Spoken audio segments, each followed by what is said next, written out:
Miss Aria, the frozen sperm your husband stored in the hospital was taken away 5 years ago and donated to Ms. Isabel. Didn't your husband tell you? Hearing that name, Aria's smiling face froze instantly. She thought she had misheard and asked again, unwilling to believe it. Could there have been a mistake? My husband's name is Julian. The doctor typed on the keyboard several more times and, after confirming everything was correct, said, "There's no mistake, Mr. Julian even sent a banner to the hospital when Ms. Isabel's child was born." Hearing the doctor's words, Aria's hand, which was holding onto the wheelchair, slipped weakly. Her mind was buzzing. 5 years ago, she and Julian had just gotten married. When they got married, Julian said he didn't want her to suffer the pain of childbirth, so he voluntarily got a vasectomy. Aria was incredibly moved, but she was still afraid he would regret it, so she repeatedly persuaded him to freeze his sperm at the hospital before the vasectomy, to leave a way out for the future. Recently, Julian had been mentioning children in front of her. She thought he regretted his decision, so she came to the hospital secretly, planning to surprise him by getting pregnant.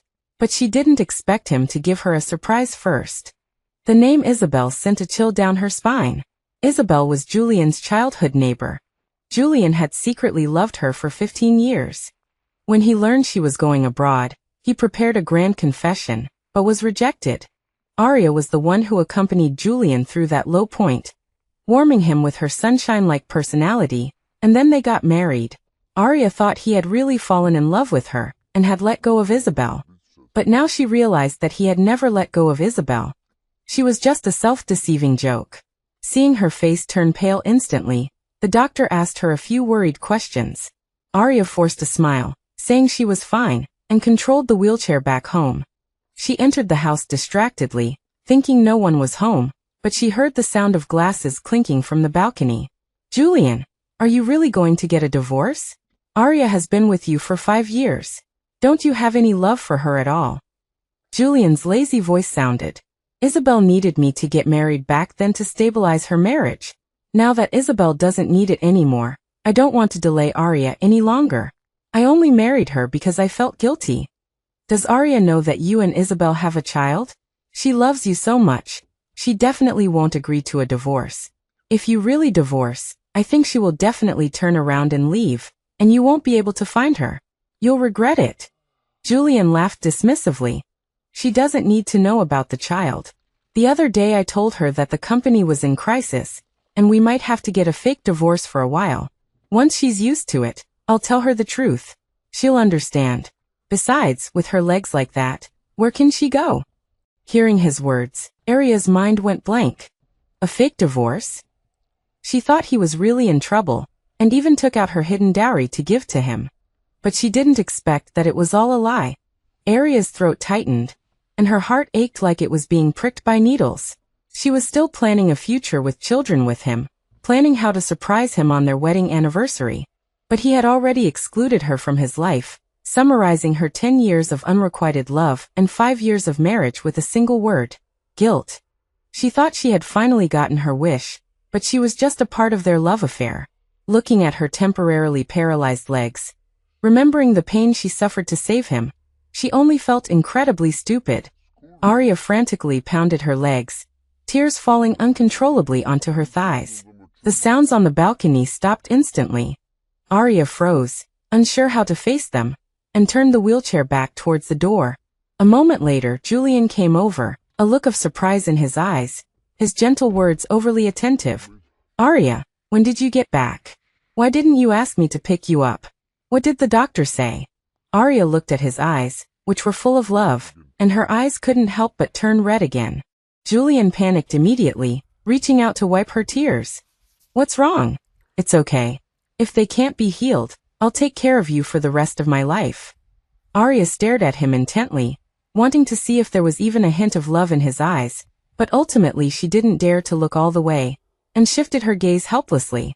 She sniffled, and while turning the wheelchair, asked casually, "Julian, I want to have a child with you. It's a good thing we froze your sperm at the hospital. When are you free to go with me to take a look?" Julian's face changed immediately. He remained silent, superficially changed the topic. Why are you suddenly talking about this? I don't want you to suffer. It will break my heart. Besides, didn't we agree to travel around the world? How can we travel with a child? Seeing the hint of discomfort he revealed, Arya closed her eyes, knowing the answer in her heart. She said dejectedly that she was tired and asked Julian to carry her back to the room. After he left, Arya picked up her phone. "Aunt, I've made up my mind. I want to go to the Netherlands with you." A surprised voice came from the other end, but before she could rejoice for long, her aunt asked, "How long are you staying this time? Don't just stay for 2 days, and then say you want to go home to be with your husband." Arya's heart constricted. She opened her lips slightly, permanently. Her aunt was stunned for a moment, but she didn't ask much. She just happily said that she would help her with immigration right away. After hanging up, Arya called a lawyer and asked about divorce. She finally understood that her enthusiasm couldn't warm his heart. Since he wanted a real divorce, she would give him what he wanted. Having decided to leave him completely, Arya found a lawyer the next day to sort out her assets. It started to rain heavily on the way home. She didn't ask the driver to take her today. She took a taxi. This coffee shop was already relatively remote, and now with the heavy rain, there were very few passing vehicles. Arya's originally anxious heart was extinguished by the rain. She thought it would be nice to watch the rain under the eaves and wait for it to stop. So she refused the owner's offer to accompany her, and watched her close the door and go home. But the rain lasted for a long time, continuing until dark, and still showed no signs of stopping. Arya's legs also began to ache faintly, so she called Julian. "Julian, can you come pick me up?" Knowing that Arya was trapped in the rain, Julian was anxious. He left without saying much, wanting to pick her up himself. Hearing the anxiety in his voice, Arya felt a warmth in her heart. Two thoughts were fighting in her mind. Maybe he wasn't completely without love for her. Could she give him another chance? Just as Julian hung up the phone, he received a text message. "Julian, I'm back." Julian had just turned off the street when he was shocked by this message. The next second, after sending a message to the driver, he turned the car around, stepped on the accelerator, and sped towards the airport. Under the rain, Arya was filled with thoughts of how to tell Julian about her fears and thoughts when she saw him in a while. But she didn't expect that until the night was deep, the heavy rain turned into a drizzle, and the water had reached the bottom of the wheelchair. Julian still hadn't come. Arya's heart slowly calmed down, until it sank to the bottom. She took out her phone again and dialed his number, but no one answered. Finally, it connected, but a woman's voice came through. "Julian, don't you really like me anymore?" There was a moment of silence on the other end, followed by Julian's restrained voice. "Isabel, I'm already married. But you still came to pick me up, didn't you? Then tell me, why did you abandon your wife who is 5 kilometers away, to pick me up, who is 30 kilometers away?" Hearing their conversation, Arya's breathing stopped, and she felt as if she had fallen into an ice cave. She opened her mouth several times, but couldn't make a sound. Her throat was just aching. She was so afraid to hear Julian's answer that she hurriedly tried to hang up, but she accidentally pressed the speakerphone. Julian's hoarse and powerless voice came out. "Yes, I just can't forget you. Are you satisfied?" Arya was completely stunned, as if she had been sentenced to death. There were also sounds of kissing on the other end. She quickly pressed the hang-up button. Unbeknownst to her, the phone fell into the rain with her trembling hand. Arya came back to her senses and tried to pick it up, but forgot about her newly disabled legs and fell into the rain. The rain hit her densely, and she suddenly lost her strength and cried out in the rain. Julian had secretly loved Isabel for 15 years, and she had followed him for 15 years. This 5-year marriage was like a bubble, and the moment it burst, it reminded her that it was time to wake up from the dream. Why? Why? Arya murmured over and over again, her heart colder than the autumn rain, freezing her as if she had fallen into an endless abyss. She didn't know when she passed out. When she woke up, she was already in the hospital. She stared blankly for a while, looked at the time, and realized that it was already noon the next day. The phone was undamaged after drying overnight, but it was still silent, with no messages. She was just about to get up to complete the discharge procedures when the door was opened. She turned her head restrainedly, but her eyes dimmed the next moment. "Madam, Mr. Julian's car got stuck last night, so he asked me to pick you up. How are you feeling now? The clumsy excuse made Aria's heart sour, but she didn't want to embarrass the driver and didn't expose the lie. I'm fine now. Let's check out. After receiving the order, the driver quickly completed the discharge procedures and took Aria home. After arriving home, Aria stopped at the door for a long time, tidied up her emotions, and squeezed out an ugly smile before pushing the door open. As soon as she pushed it open, a voice came from inside the door. Julian, look how much Caleb looks like you. Aria, who was turning her wheelchair, stopped abruptly at the entryway, hesitant to move forward. However, Julian's voice still reached her ears. Isabel, I don't want to hear such things again, especially when Aria is around. Isabel's smile instantly froze, and she smoothed her hair behind her ear, agreeing. Aria, however, was completely frozen at the door, turning her head to escape, only to bump into the shoe cabinet in a panic. The room fell silent, followed by the sound of hurried footsteps, and Julian appeared before Aria, holding someone in his arms. Aria looked up and couldn't help but agree with Isabel. They really did look alike. Julian saw the redness in Aria's eyes, and his heart skipped a beat. He quickly put Caleb down and knelt in front of Aria, taking her hand. What's wrong, Aria? My car broke down last night, so I asked the driver to pick you up. Where did you go? Why did he bring you back so late? If he can't do his job well, I'll have to find someone else. His words of concern stabbed Aria once again. She gave a self-deprecating smile, mocking him for not even coordinating his excuse with the driver in advance.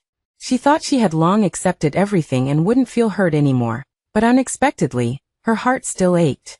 She turned her head, wiped away the tears from the corner of her eyes, and forced a smile.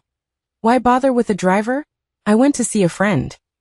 Julian finally breathed a sigh of relief. As long as you went to see a friend. When did you come in? I didn't hear you at all. Hearing his words, Aria understood. All the previous concern was just a setup. He only wanted to know if she had heard something she shouldn't have.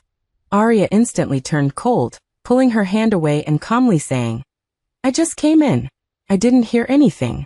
Julian's smile instantly froze, and he awkwardly grasped the empty space where her hand had been, saying nothing more. Aria shifted her gaze to behind him, and Julian stood up to introduce. Aria, Isabel just returned from abroad and has nowhere to live. She's also become my mom's attending physician, so I'm letting her stay here temporarily. Don't misunderstand. Seeing his complete protectiveness, the last glimmer of hope in Aria's heart died out. She withdrew her gaze, clenched her hands, and tried to appear as dignified as possible. Okay, I understand. I'm tired. I want to rest first. Julian was startled by her calmness, a strange feeling rising within him, but he didn't delve into it, assuming she was just tired, and went to push her towards the master bedroom. Aria interrupted him. I want to go back to my own room. Hearing her words, Julian stopped in his tracks. Just as Aria was wondering why Julian had stopped, Isabel walked forward holding the child's hand. She pointed to a bedroom door and said, Are you talking about that room? That used to be my room in Julian's house. I'm used to sleeping there, so Julian just let me move in. She called him Julian so intimately, but Aria heard the provocation in her words. She turned her head in a daze to look at Julian, hoping for a word of protection from him, but there was none. It's just a room. If Isabel wants to live there, I'll give it to her. Aria, if you want, I'll clean up a guest room for you. Hearing his words, Aria closed her eyes, a surge of grievance almost overwhelming her. That room was personally decorated and furnished by Julian when they first got married, specifically for her, because he knew her parents had passed away early, and she had no maiden home to return to. He told her to treat that room as her haven. If he made her angry and didn't realize it, all she had to do was move in, and he would know. But now he had forgotten the meaning of that room. Even saying it was just a room. She pressed her hand to her chest, suppressing the suffocating pain, and said stubbornly with her neck craned, No, I want that room. As soon as the words fell, the atmosphere became heavy. Julian also frowned, wondering what Aria was being so temperamental about for just a room. Just as he was about to speak, Caleb ran towards them. He waved his arms and ran to Aria, hitting her legs and face repeatedly. Bad person. Bad auntie, don't bully my mommy. That's my mommy's room. The child's strength was focused and painful. Aria's legs were sore from being hit, and just as she was about to push him away, he grabbed her hair, causing her a sharp pain, and she instinctively grabbed his wrist. Unexpectedly, he screamed first, his crying echoing throughout the large villa. Mommy, my hand hurts. The bad person is bullying me, wah. Aria was still recovering from the pain in her scalp, physiological tears filling her eyes. She looked at Julian reflexively and saw him looking at Caleb with worry. She followed his gaze and noticed that Caleb's wrist was bleeding, and her heart leaped in shock. Isabel also hugged Caleb, crying with heartache. Just as Aria was still stunned, Julian's reprimand came. Aria, Caleb is just a child. Why are you bothering with him? I already said Isabel is only staying temporarily. Can you stop dwelling on the past? It's just a room. Do you have to oppose Isabel? Aria was increasingly silenced by his blatant bias. She restrained her emotions and opened her mouth. Julian. Before she could finish speaking, Julian interrupted. Don't say anything. It's not up to you to make decisions about this house. I've decided to give her that room. Even if you're angry, you shouldn't make trouble with a child. You've disappointed me too much. Reflect on yourself. After speaking, he carried Caleb out the door, his face filled with the nervous concern of a loving father. Isabel followed behind him. As Isabel passed by her, she flashed a smile, which Aria caught. She suddenly understood everything. Her face still bore the red marks from Caleb's beating. Seeing them as a family of three, she alone was the outsider. Her tears immediately fell uncontrollably, and even her breathing became erratic, making it hard for her to breathe. Aria cried for who knows how long, crying herself to sleep, only to be awakened by a phone ringing. She answered the phone, and her aunt's clear voice came from the other end. Aria, the immigration procedures will be finalized in a week at most. Are you serious about this time? Don't lie to your aunt. Your aunt hasn't seen you in a long time. Aria gave a wry smile. I'm serious. I might be bothering you for the rest of my life. There was a moment of silence on the other end before she spoke again. What about Julian? Did you two divorce? Aria gave a muffled and her aunt felt extremely sorry, but she knew that comforting her wouldn't help. She became unusually enthusiastic. Then hurry up and pack your things. In another week, your aunt will come pick you up. You don't have to bring anything. Holland has everything. She heard the comfort in her aunt's words, and her heart finally felt a little less dull pain. After hanging up the phone, she looked around the room and realized there really wasn't much to take. Since Isabel wanted the room, then she could have it, along with Julian. That night, she found a clean guest room and curled up in bed, quickly falling asleep. She didn't know how long she had been asleep when a clear sound of glass breaking woke Aria up. She followed the sound and found that it came from the master bedroom. She wondered what glass items there were in the master bedroom. As she approached the door, she suddenly felt a jolt of fear and quickened her pace. As soon as she entered, her eyes widened.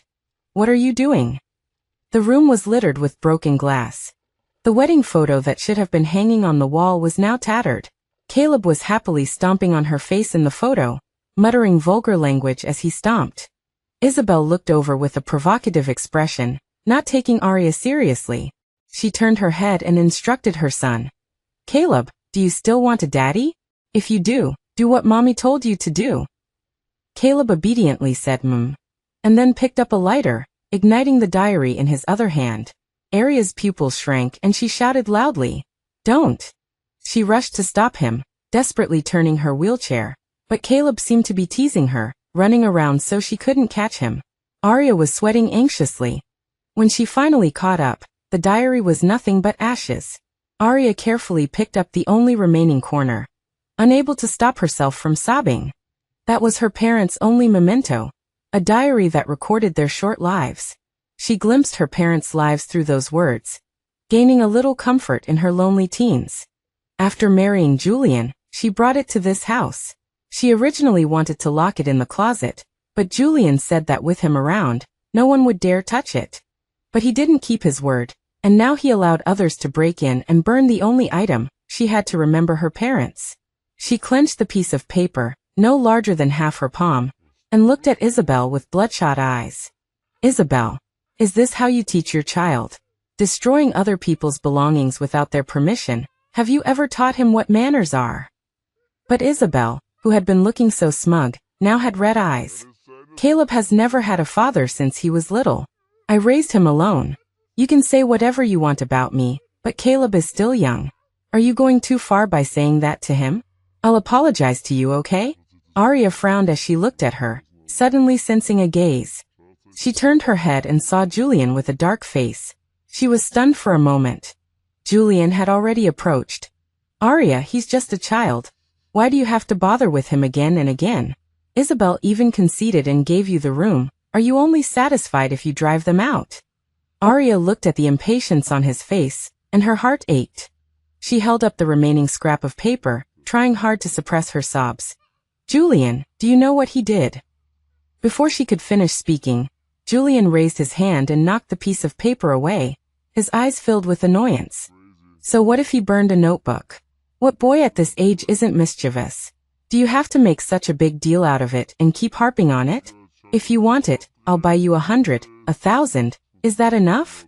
Arya watched the paper flutter to the ground, where Isabel stepped on it. She suddenly gave up. She gave a powerless laugh and leaned back weakly in her wheelchair. Enough. I'm sorry. It was my fault. Julian, who was still burning with anger, was stabbed in the heart by her wounded expression. Arya didn't look at him, just staring blankly out the window, but he seemed to see a trace of shattering in her dead eyes. Remorse filled his heart. He was just about to comfort her when Caleb interrupted. Uncle Julian, can I play with this? Caleb was holding a gift box. Julian assumed it was empty and told him he could play with it if he wanted. Arya knew what was inside, however, and quickly said, No, you can't. Julian, who had just felt a little guilty, frowned again at Arya's words. It's just an old box. Can't you be so petty, Arya? Is there anything he does that you approve of? Arya's heart skipped a beat at his words. She looked at his eyes in disbelief, realizing he really did forget what was in the box. Her outstretched hand froze in midair. After a long pause, she still wanted to mention the ring, but Caleb interrupted her. Uncle Julian, I want this box. Can I throw away what's inside? Julian was currently annoyed with Arya, finding her unreasonable, and was naturally accommodating to Caleb. Sure, throw it away if you want. Arya saw Caleb take out the ring, and her heart couldn't help but tremble. She wanted to take it back. Caleb, however, lifted his foot and walked to the fireplace. He paused just before throwing it in and turned to ask Isabel. Mom, this ring is quite pretty. Do you really want to throw it away?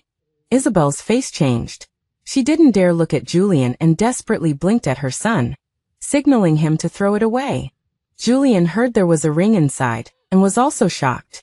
He quickly looked over, but the ring had already been thrown into the fireplace and engulfed by the flames.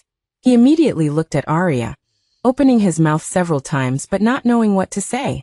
He only felt an inexplicable emptiness in his heart from Arya's gaze. Arya didn't look at him. After a moment of silence, she turned her wheelchair towards the fireplace, reaching out to try and retrieve the ring.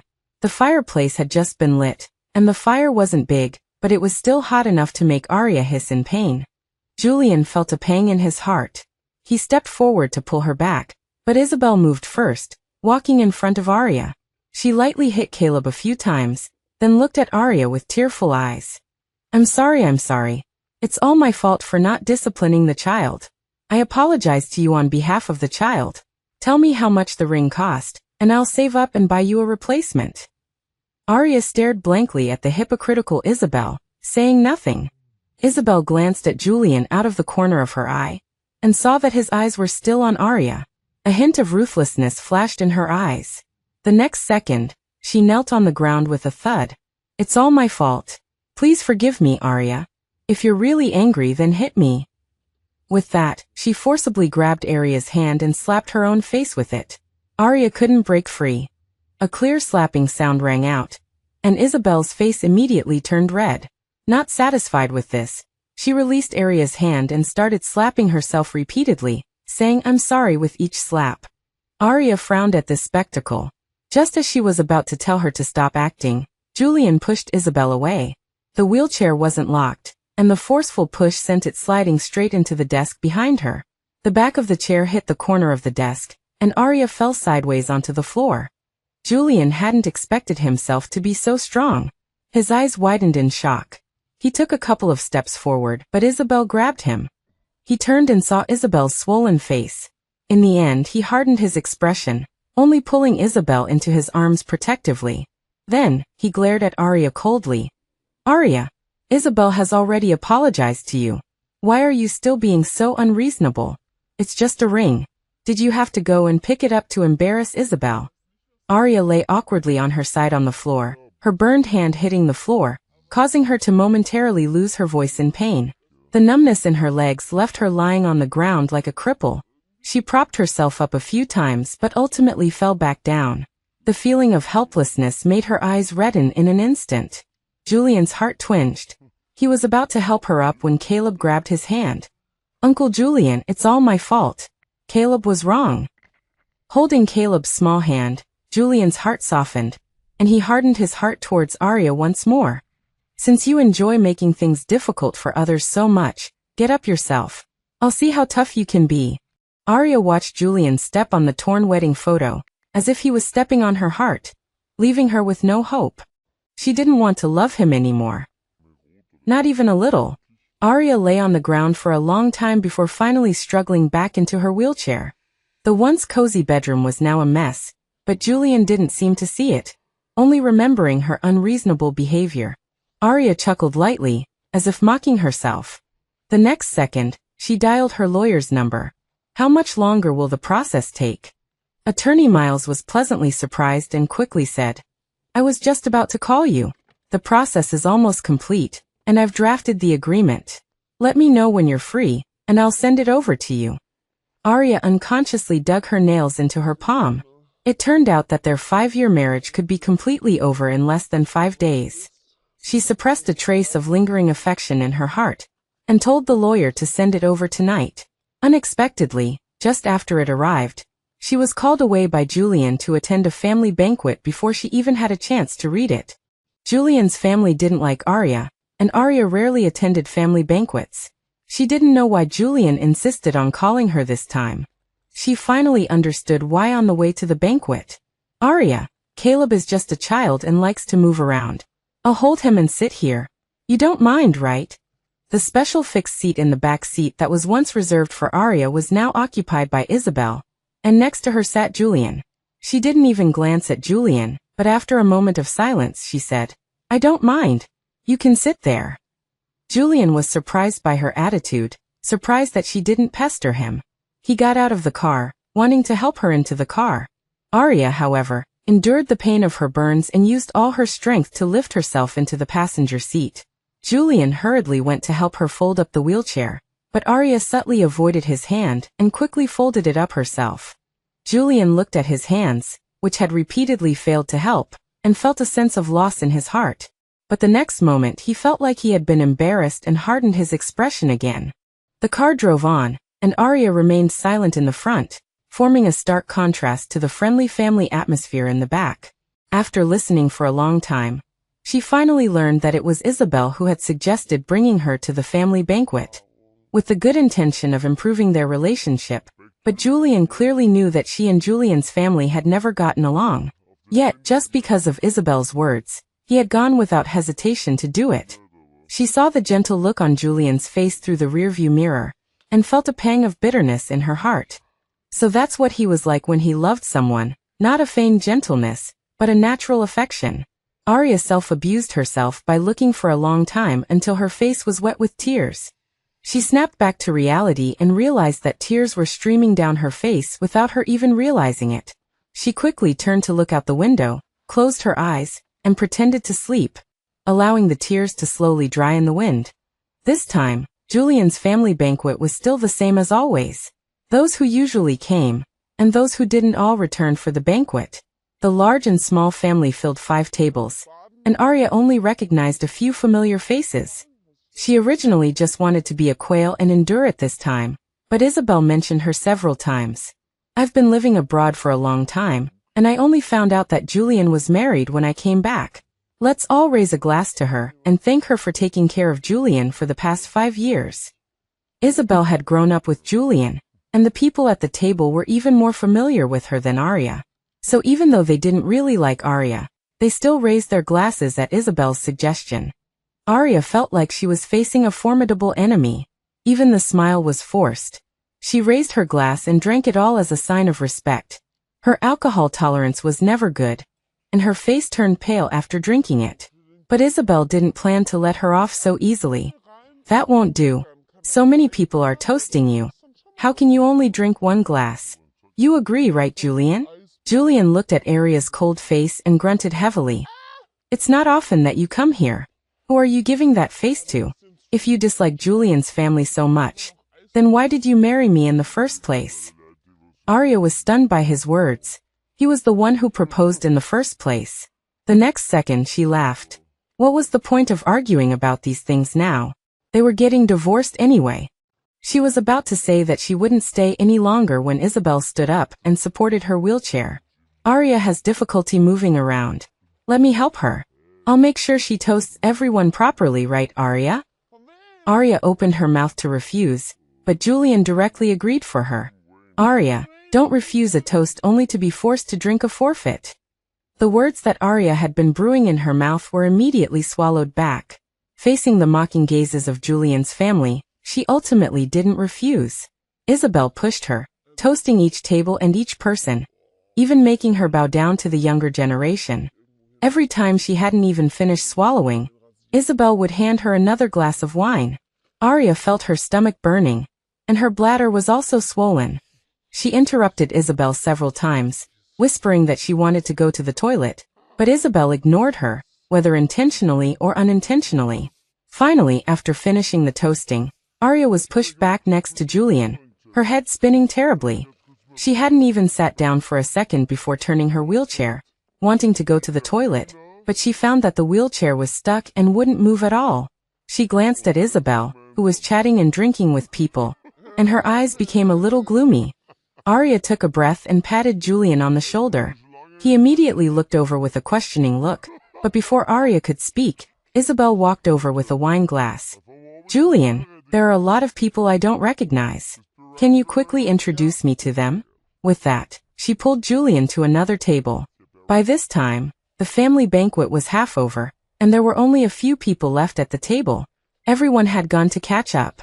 Everyone who passed by Arya was called away by Isabel with various excuses. Arya now understood everything, but there was nothing she could do. Perhaps she had drunk too much wine. She gave up on calling for help and leaned back in her chair with a headache, not even realizing that she couldn't hold it in. It was Caleb who shouted loudly, "EW, what smells so bad? Ah, it's this bad anti-peeing. How shameful." Arya was awakened by the sound, and all sorts of people gathered around, the contempt and ridicule in their eyes undisguised. Arya moved her body and felt the wetness beneath her. She paused for a moment, and a wave of humiliation washed over her. She buried her head low, but her clenched hands and trembling eyelashes showed her helplessness. Those kids had no sense of propriety, their laughter stabbing at her ears. Arya gripped the wheels of her wheelchair tightly, desperately trying to turn and escape, but the wheelchair wouldn't budge. She grew increasingly anxious, trying to avoid their direct gazes, but their eyes were everywhere. Arya used her hands to push herself up, but as soon as her necrotic legs touched the ground, she slid down like a pile of mud. Fortunately, someone caught her before she fell completely. Arya didn't care who it was. She clung desperately to their shoulders, her voice filled with helplessness and panic. "Take me away. Please take me away." The person didn't say a word, but scooped Arya up and carried her to the employee break room before leaving. Arya looked at the change of clothes the person had left on her lap, and her tears instantly burst forth, her shoulders shaking uncontrollably. Just as her sobs echoed in the narrow room, the door was kicked open. Julian stormed in, his face livid. "Arya, I didn't know you already had a new lover. Where is he? Tell me, who is it? You're cheating on me before we're even divorced. You're really something." Arya was so startled by the force of the door that she forgot to cry, and when she heard Julian's words, her eyes were filled with disbelief. She had just been so vulnerable, so humiliated, that a kind employee had helped her to avoid further embarrassment. And yet he thought this of her. How could he think that of her? He knew about those 15 years. How could he think this? Aria's heart was already numb, and her eyes no longer held any pretense of calm, only unconcealed disappointment and anger. Julian, you accuse me of cheating without even asking, you know, Isabel. Before she could finish, Julian leaned close, his face filled with rage. Even now you're bringing up Isabel? Did Isabel tell you to sneak off with another man at the family dinner? Aria looked at him, unable to believe that she had loved him for 15 years. She clenched the clothes in her hands, closed her eyes, and nodded in resignation. Yes, I found another man, let's get a divorce. The veins on Julian's hand, braced beside her, bulged instantly. He nodded furiously. You said it, don't regret it. Aria took a few deep breaths to suppress the lump in her throat, and took out the bag she always carried with her. No regrets, never any regrets, sign it. Julian looked at the divorce agreement she held out, and felt a pang of panic. But the next moment he decided Aria was just playing hard to get, trying to compete with Isabel, so he snatched it away. After looking at it for a few seconds, he scoffed, the words notarized division of property, fueling his rage. Without looking closely at what was being divided, he signed his name decisively, as if to prove that he didn't care at all. Then he threw it at Aria, paced back and forth a few times, and opened the door. See you at the Civil Affairs Bureau tomorrow. Aria didn't say anything, and Julian assumed she agreed. Only Aria knew that there would be no tomorrow. She was leaving with her aunt tonight. A piece of paper no longer mattered. Aria didn't even go home. She changed her clothes and was taken to the airport by her aunt. On the way to the airport, she blocked all of Julian's contact information, only sending one last-time text message. Julian, if my love makes you feel guilty, then I take it back. Fortunately, the child is yours and Isabel's. Otherwise I wouldn't have the heart to leave. Thank you for the 15 years you were in my life. Wish me happiness, and let's never meet again. Furious, Julian stormed back to the banquet hall, grabbed Isabel by the arm and dragged her home. He threw her roughly on the bed and forcefully climbed on top of her. As if wanting to compare her with Aria, he was not the only one she could find. Isabel was startled by Julian's actions for a moment, but within a second she realized Julian's intentions, so she actively put her arms around his shoulders. Ah, Julian. Julian, who was burying his face in her neck, came to his senses when he heard the voice. He sat up and looked at the door, as if waiting for someone, but after a long time, the door didn't open. He deflated instantly, ran a hand through his hair, and released Isabel. Isabel, who had already taken off half of her clothes, was stunned on the sofa, thinking that Julian was just drunk and not in the mood. She chuckled and reached out to touch his chest. Julian, let me help you. Her hand moved downwards, but Julian wasn't stirred in the slightest. He was lost in thought when he was suddenly pulled back to reality by a sharp pain. He widened his eyes when he saw the hand below him and immediately got up. Isabel, I'm married. He pulled up his pants and gave Isabel a rare dark look. Isabel had been rejected twice and was furious, no longer bothering to feign gentleness. But you don't love her. Besides, aren't you getting divorced? Julian frowned when he heard her words and immediately retorted. Who told you we were getting divorced? Isabel immediately shifted her eyes guiltily, and put on a flirtatious smile again, wrapping her arms around his waist. I guess, Julian, you obviously have feelings for me. Why reject me? Julian's face turned livid at her actions, and he pushed her away. Isabel, I said I can't let go of you, but only if you hadn't gone abroad. I'm only helping you because of Mr. But don't cross my line. Isabel, having been pushed away again, lost all semblance of good temper, pushed open the door and left. Julian instinctively wanted to chase after her, but he glanced at the time, and then at the empty bedroom, and stopped.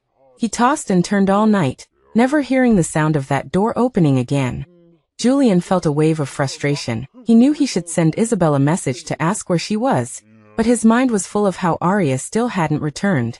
Even though the divorce had been in his plans for a long time, he suddenly felt a bit reluctant.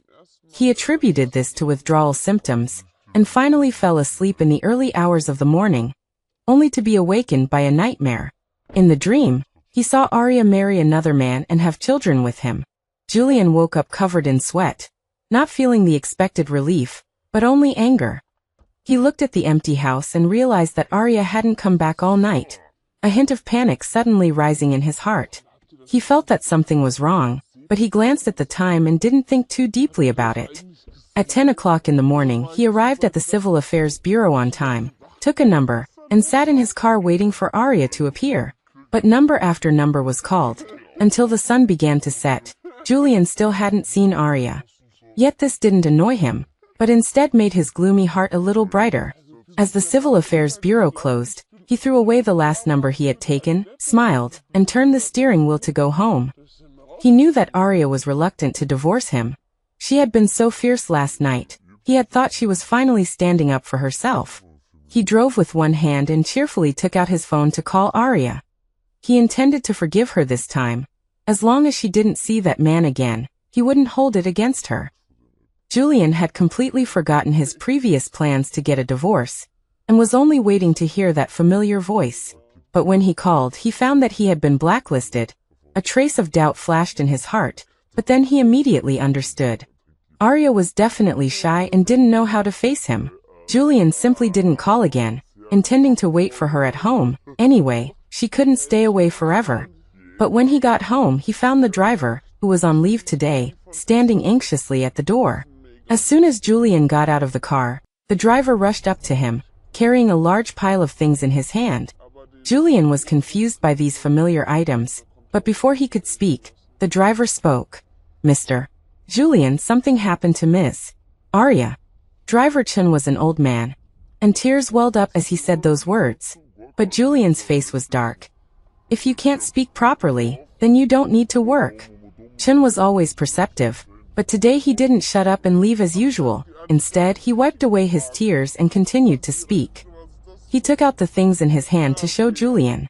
"I went out to drop off my kids today and found a pile of things piled up at the door. I saw they were Ms. Arya's and used daily necessities. And then I found a schedule inside. Ms. Arya is going to the Netherlands." Julian was annoyed by his sobbing, but it was just going to the Netherlands. It wasn't like she wasn't coming back. If she gives you something, then keep it properly. Are these little things worth crying over? It's not like she's not coming back. Chen knew that Mr. Julian had misunderstood him, but he choked up and couldn't say anything. Seeing Julian raise his foot to leave, he finally calmed down and said, "That plane crashed.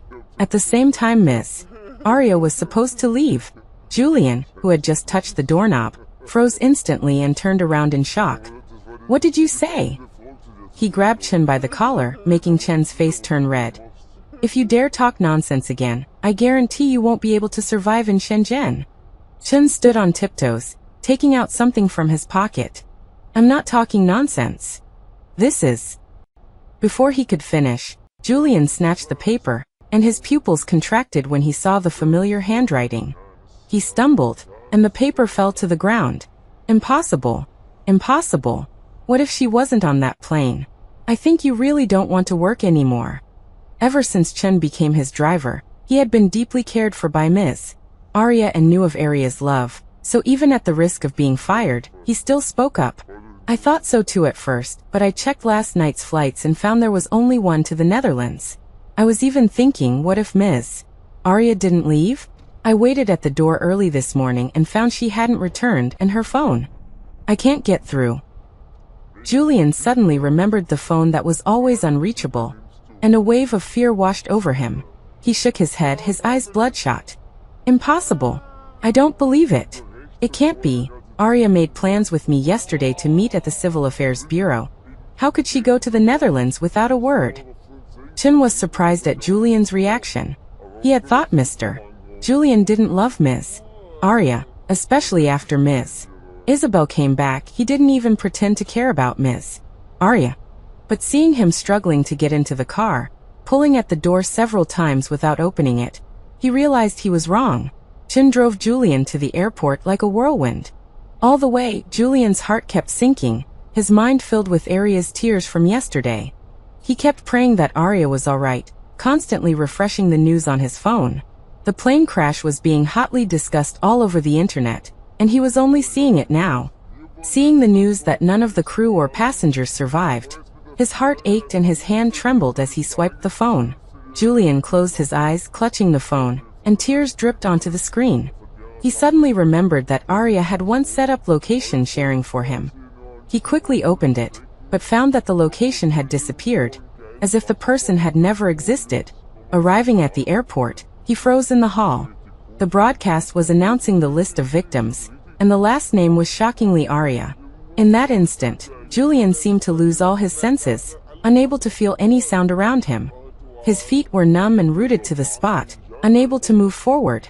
Many people were crowded in the hall, but everything was frozen in his eyes.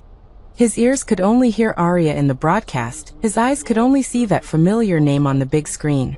Julian didn't know how long he stood there, then suddenly woke up as if from a nightmare, breathing heavily with his chest heaving. He turned to leave, but his legs felt numb, and he stumbled and fell to the ground. Chin quickly helped him up, but he had become like a pile of mud, unable to be moved no matter how hard Chin tried.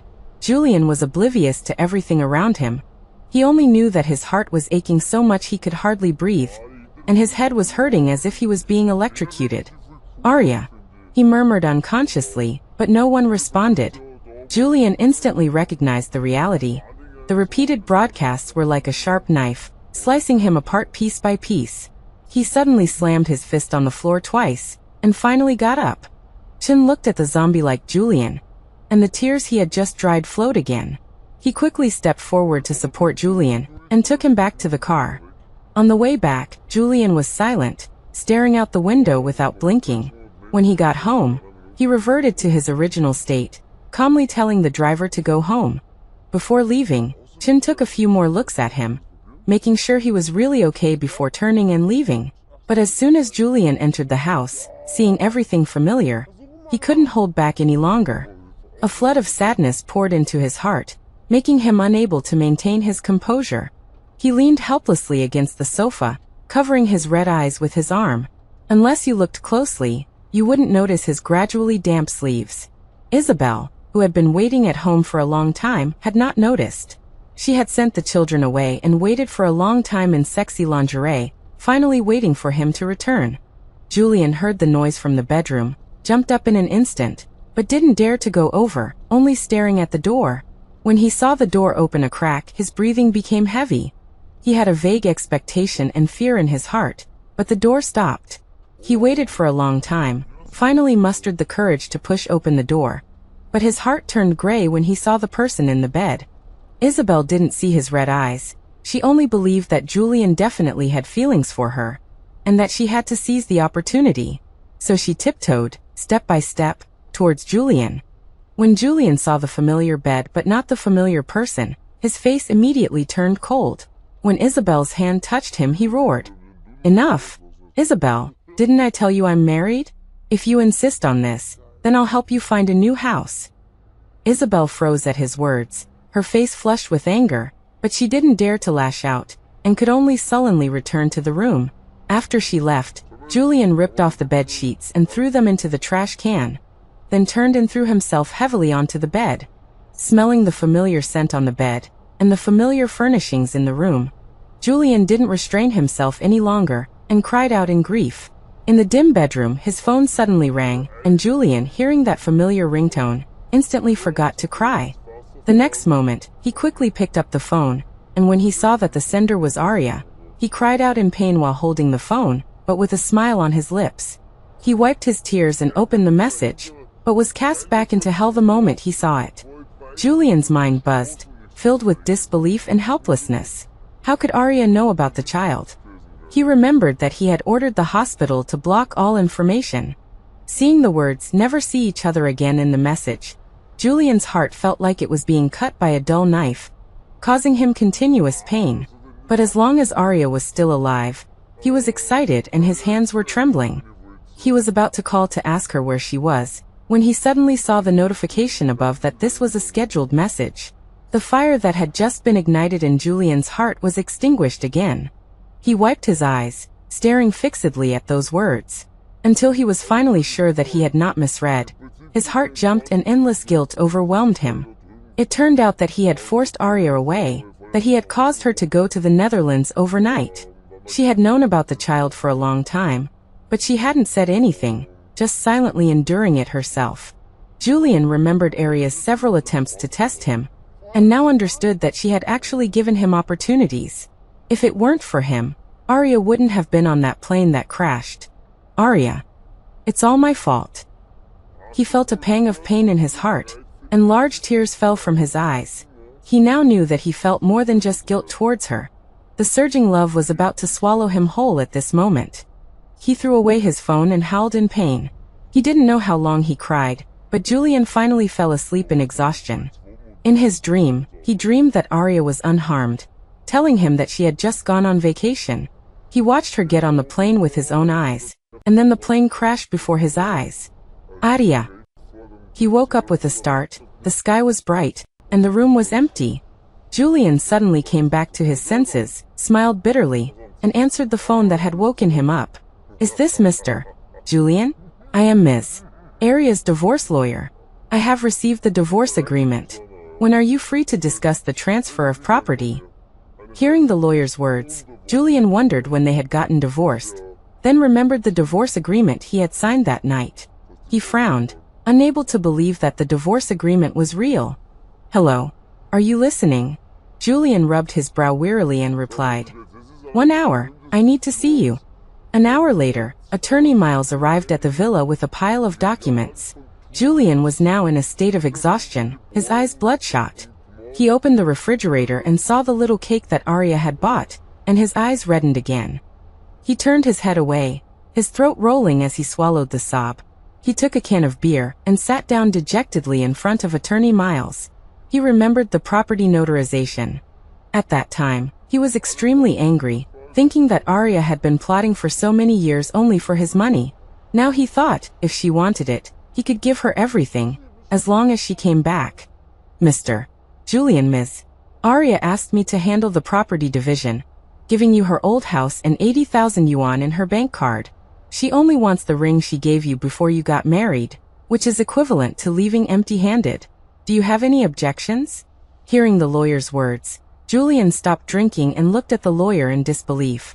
Attorney Miles felt a chill from his gaze, and before he could say anything, the documents were snatched away. Julian read the words on the page, one by one. As he read on, he suddenly laughed, but tears fell in an instant.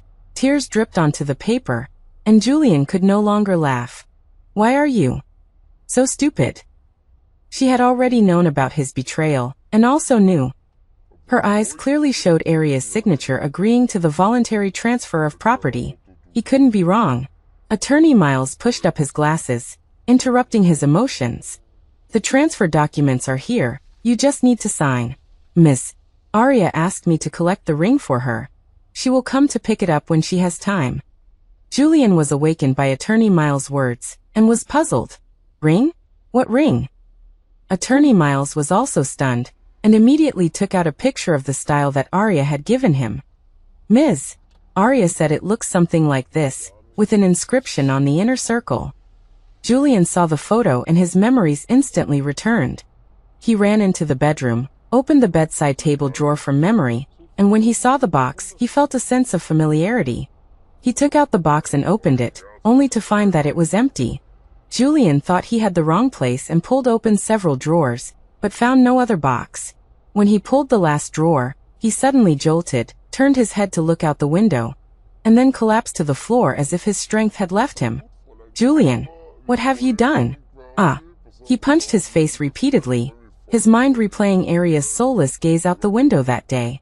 So she just wanted her ring back, but what had he done? He didn't listen to a single explanation from her, even blamed her for being petty, and let Caleb throw the ring into the fireplace. The images in Julian's mind became clearer and clearer, finally stopping on Arya's hurt when he pushed her to the ground. Just thinking about these things, Julian felt like his heart was being torn apart.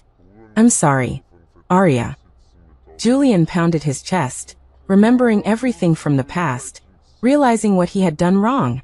For so many years, he had been trapped in the shadow Isabel cast on him, never genuinely caring about Arya. He remembered their wedding night, Arya giving him a sincere confession, saying she had a secret crush on him since middle school, her eyes full of joyful fulfillment at that time. But that day, All he could think about was that Isabel should be relieved now. For 5 years after their marriage, Arya gave up her job, gave up her friends, and wholeheartedly maintained their small family. He thought he had been playing the role of a good husband, but now he realized he had been a bastard. Isabel asked him for a child, and although he refused to get back together, he still gave her his sperm. Arya had known everything for a long time, but she didn't expose it, and still tried her best to maintain his face. But he embarrassed her again and again for Isabel, leaving her isolated and helpless. Arya, I beg you to come back, I love you. Not out of guilt. But now there was no one to jump and skip behind him, calling out Julian again and again. Julian covered his face tightly, unable to look at the room again. Until sunset, Julian was still sobbing. He suddenly remembered Attorney Miles was still sitting in the living room, and hurriedly straightened up and walked out. Good professional ethics allowed Attorney Miles to remain sitting upright, raising an official smile when he saw Julian come out. Julian calmly took the document, blinked his sore eyes, and handed it back. I don't want it. This is Arya's thing. I don't want her to have nowhere to go when she comes back. Attorney Miles nodded as usual, and then asked, what about the ring? Julian's eyes were unfocused, choking as he spoke. Let her come and get it from me herself. Attorney Miles obviously didn't know about Arya's situation, readily agreed and left. As soon as the door closed, a sharp, bright voice woke up the absent-minded Julian. Uncle Julian. But Julian now had no good feelings for Caleb, only feeling that Arya was right. Isabel hadn't taught him well. Caleb also felt the adult's coldness, his eyebrows and eyes filled with caution. Uncle Julian, are you angry with Mom? Can I apologize to you for her? Mom didn't mean to smash Uncle Julian's wedding dress, and she didn't mean to burn Aunt Arya's diary, and she didn't mean to have me throw away the ring. I was the one who told everyone about Aunt Arya peeing her pants at the family banquet. Please don't blame Mom, okay? Caleb thought his honesty would make Julian happy, but as his words fell, Julian froze as if encased in ice, unable to move. He turned to look at Caleb, not daring to blink, and spoke in a hoarse voice. What did you say? Caleb was so frightened by his expression that he didn't dare to speak. Julian's tone became heavier. Tell me, what do you mean by intentionally smashing the wedding dress, intentionally burning the diary, intentionally throwing away the ring, and what about the family banquet? Caleb's mouth suddenly turned down, tears gathering in his eyes. He realized he seemed to have said the wrong thing, but Mom told him that this was his dad, so he still told him the truth. So Arya had been speaking so harshly that day because she had been provoked by Isabel. He had actually seen the shattered wedding photos all over the floor when he got home that day, but he thought Arya was just throwing a tantrum, so he ignored it. But now Caleb was telling him that Isabel had personally smashed and torn them to pieces. He couldn't imagine how sad Arya must have been when she saw the photos she had carefully chosen hundreds of times being smashed. He unconsciously clenched his back teeth, his eyes bloodshot as he looked at Caleb. What else? What about the diary? Arya didn't like to keep a diary. As far as Julian knew, she only had one diary, which she had treasured for more than a decade. It was a memento from her parents. When he flipped through the cabinet just now, he didn't see the notebook that used to be there. He thought she had taken it away. Mom read the diary, said the notebook was rotten. The words inside were blurry, and told me to take it and burn it for fun. Listening to his description, Julian's breath hitched, and he recalled the piece of paper he had knocked off that day. The yellowed paper was clearly that diary, but he hadn't noticed. Julian closed his eyes, his mind full of his words at the time. It's just a burned notebook. I'll buy you 100, 1,000, is that enough? How did Arya respond to him then? She said she was sorry she was wrong. He had forced her into this, but she hadn't done anything wrong at all. He was the one at fault. He slapped his face, as if trying to wake himself up from the past, but now it was all too late. He remembered Arya particularly cherishing that notebook. When she first moved here, she had to sleep with it every night. It was later that he promised, "Let it go with me here, no one will dare to touch it." But in the end, it was destroyed with his connivance. Julian clenched his back teeth, his mind throbbing with pain. What else? Tell me everything. Caleb trembled in fright, crying as he spoke. The ring in the box. Mom said to throw it away while you weren't paying attention. Wah, and at the family banquet, Mom told me to say loudly that Aunt Arya peed her pants. Julian knew about the ring, and hearing this, he clenched his fists even tighter. He remembered leaving for just a moment at the time, and when he came back, Isabel was evasively saying that Arya had been taken away by a man. He angrily chased after her to the dressing room, just in time to bump into the man leaving. Perhaps because the man was good-looking, Julian felt competitive and his anger grew stronger. He didn't want to listen to a single explanation at the time, and thinking about Arya's recent strangeness, he thought he had finally found the reason. But he didn't expect that he had once again hurt her in his self-righteousness. He couldn't help but bend down and look at the ground, trying to suppress the heart-wrenching pain. Tears that had long been worthless now fell in large drops on the floor. He remembered that the expressions on the faces of the people around him were also strange. No one said that Arya was incontinent because no one took her to the bathroom, so she was taken away by the waiter. Julian also recalled the car accident, Arya saving him, resulting in necrosis in her legs. She became disabled to save him, but he made her suffer tremendous humiliation in the Julian family. Arya had always been clean. If her body hadn't really been failing, how could she have allowed herself to become incontinent? When Julian closed his eyes, he could still see the strange gazes of his family when he returned at the time. Now he understood the meaning in them. It was clearly disgust. He couldn't imagine how helpless Arya must have been at the time. He felt desperate just thinking about it now. But he still accused her of cheating, even stabbing her in the back when she was most helpless. Suffocating pain spread throughout Julian's body. Caleb was so infected by the sadness that he stopped crying and just wanted to comfort him. He reached out and put his hand on Julian's back. "Uncle Julian, can you not blame Mom? She just wants me to have a dad." Julian removed his hand, looking at Caleb. There was still some kinship connection, but it could only be that much. He stroked his face. "I won't be your dad. Go back and tell Isabel to put aside this idea." With that, he picked up Caleb and threw him out the door, and changed the door code as well. The house was empty again. Julian dejectedly returned to the bedroom, his eyes fixed on the fireplace. He remembered Arya's coldness when they went to the family banquet that day. He had clearly felt it long ago. Why didn't he ask? If he had asked, would everything have been different? Would Arya not have left him forever? Julian gripped the wall tightly, lowering his head helplessly. Hearing a small crackling sound from the fireplace, Julian raised his head.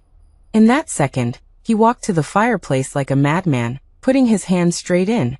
His eyes were full of obsession. The raging fire burned his hand, but he seemed not to feel it. "Where is it? Where is it?"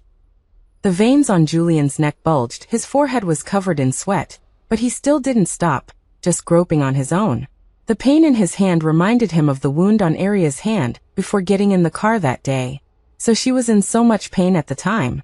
Julian searched repeatedly as if he didn't care about his life, and finally found that blackened circle. He was overjoyed, his eyes reddening. The flesh on his hand was sizzling, but he seemed completely unaware, just tightly holding the ring as he slid to the ground. He stared blankly at the window, murmuring pleadingly, "Arya, I found the ring. When are you coming back to get it?" As always, the room was silent. Julian muttered to himself like a madman. "It must be something I didn't do right. That's why you don't want to see me, and wedding photos. Yes, wedding photos." With that, he got up and rummaged through all the trash cans in the house. But the cleaning lady had already cleaned up the trash from the previous 2 days. His lips trembled, unwilling to believe it. He continued to search, even emptying the public trash cans outside the door, but still couldn't find them. He finally realized the wedding photos were gone. Unconsciously walking back home, Julian finally broke down, hugging Arya's spare wheelchair and collapsing onto the floor. "Arya, please come back, I miss you so much." A muffled sob echoed in the room. "Don't they say people have souls after they die? Can you come see me? Even if it's just in a dream." Julian realized for the first time how much he loved Arya.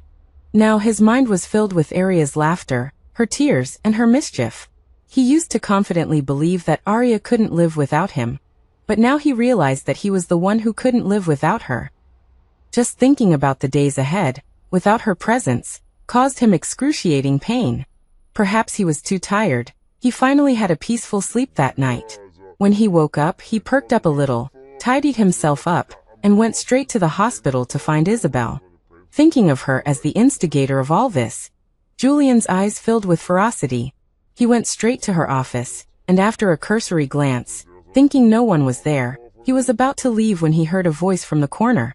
"Give me the money. Otherwise, you'll never see your son again. After all this time, you're still suspicious? Didn't you watch me kill that child with Julian?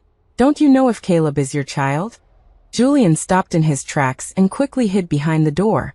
Isabel, with her back to him, was no longer the gentle and intellectual woman he knew, but rather a shrew. She had the speakerphone on, and the voice on the other end echoed in the cramped office. "Isabel, don't think I don't know you're a whore who's been with thousands of men. You slept with so many people during that time. Don't think I don't know. Don't use Caleb to threaten me anymore. I'm not falling for it." Perhaps the other party was too firm. Isabel changed her previous tough stance and softened. "Teddy, I just need 50,000. I'm back in the country now." The other side went silent for a moment, asking her to continue. "Remember that guy who confessed to me a few years ago? He still misses me. His family is the richest in the country. When I get him, I'll give you 500,000, let alone 50,000. Teddy didn't believe her, and Isabel quickly explained. "Even if he doesn't accept me, I'm now his mother's attending physician. I told him I studied psychology abroad, and he actually believed it and directly arranged for me to come to this hospital. If he doesn't want me, can he not want his mother? I have double insurance, don't you believe me?" The two gradually began to chat happily, but Julian was trembling behind the door. Isabel had been lying to him all along. The child wasn't his, but Arya had lost her life because of it. His mother had suffered from severe depression for many years, and she came back saying she had a way to help, but she said she didn't study psychology at all. Julian's vision went dark, unable to believe that he had been played by a woman. The youthful feelings of the past 15 years were all reduced to ashes at this moment. Anger accumulated in his eyes, and with a force he slammed the door shut, scaring Isabel. Seeing it was Julian, Isabel's face turned pale, and she quickly hung up the phone. Her face showed a moment of panic, and she put on a smile. "Julian, what are you doing here?" Julian walked forward and slapped her face without hesitation. "Stop pretending." Isabel's face turned to the side from the blow, and she was afraid to look up, knowing that he must have heard everything. But she couldn't admit it, otherwise there would be no room for maneuver. If that were the case, she owed tens of millions in gambling debts, and no one would help her pay them back. So she forced a smile and pretended to be confused. "Julian, what are you talking about? I don't understand." Seeing that she still didn't admit it, Julian simply didn't waste any more words with her, took out his phone, and played the recording from just now. Hearing her own words coming from inside, Isabel's heart sank to the bottom, and she didn't even know how to smile anymore. "Julian, let me explain, it's not like this." Julian flung her hand away and grabbed her collar. His eyes were filled with anger. "Don't call me Julian anymore. Isabel, you still want to lie to me. I'm warning you, take Caleb and get back. Otherwise, don't blame me for being rude." He was still thinking about the old kindness of Mr. by saving his mother, and he didn't want to completely cut her off. Isabel was not a Chinese citizen, and what she was doing now was enough to get her deported, but she couldn't leave. If she went back penniless, she would be beaten to death. But she also knew that she would have no more chances with Julian, so after Julian left, she set her sights on his mother. Julian had just slept for a while when he received news from the hospital, and rushed over immediately. Seeing the empty hospital room, Julian's face turned black as coal. "What are you security guards doing? If you can't do it, get out early. What about the surveillance, did you check it?" The director was already sweating profusely, and quickly took Julian to the surveillance room. It turned out that Isabel had secretly transported Mrs. Fu out of the hospital. By the time the nurses found out, she was already gone. Julian ordered them to continue investigating and immediately called Isabel. The phone was hung up, and a text message was sent in the next second. "South City Warehouse, 10 million. Julian cursed angrily and kicked the wall. He asked the driver, Chun, to bring Caleb along and rushed to the South City Warehouse without stopping. He could be played by Isabel once, but he wouldn't be played by her a second time, so he didn't bring any money at all, but directly surrounded the warehouse with people. Isabel really had no experience, and this kidnapping was full of loopholes. Julian saw his mother, who was tied to a chair and unconscious, through the back window, and a wave of panic washed over him. Fire! The bodyguards he brought immediately fired a tranquilizer dart. Isabel was still looking around when she was suddenly hit in the neck, and a bad feeling arose in her heart. Sure enough, the next moment the door was kicked open, and Julian walked in with his people. He first looked at his mother and had her sent back to the hospital. Then he grabbed Isabel from the ground and slapped her angrily. Isabel, I originally wanted to let you go for Mr. Baisake, but you insisted on courting death. You don't want Caleb anymore, do you? Caleb was brought in by the bodyguards, but Isabel didn't even look at him and said coldly, if you want him, you can have him. Hearing Isabel's words, Caleb immediately cried loudly. Julian had not expected that Isabel would abandon even her own child. But after thinking about it, it made sense after all, she only cared about herself. Since that was the case, then he didn't need to make things too easy for her. After ordering people to keep her under guard, Julian returned to the hospital to see his mother.